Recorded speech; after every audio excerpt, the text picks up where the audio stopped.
No, but then that's fine. That's actually not so end of the world, as long as it's not so toxic. If you've got to a stage where it's kind of okay, it's not so bad, I think in this day and age, that's a win. I know it sounds terrible and it sounds like, oh, you're just floating by.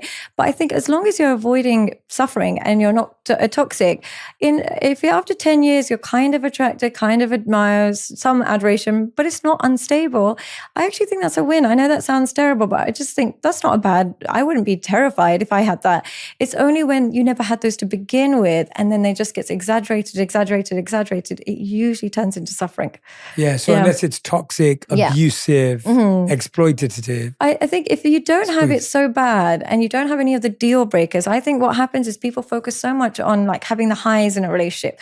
I just think as long as you don't have deep lows, even if it's not like poems and you don't have these holidays and you don't have these great, experiences, but you don't have any of those toxic lows, having that sense of peace is actually okay. I actually think that's a win. I think it's toxic to assume that you should always be having those highs. I think actually just seek that peace, and as long as they don't have deal breakers, the relationship will be, maybe it won't be the most exciting, but as long as it's not got those deal breakers, you'll actually have relatively peaceful marriage.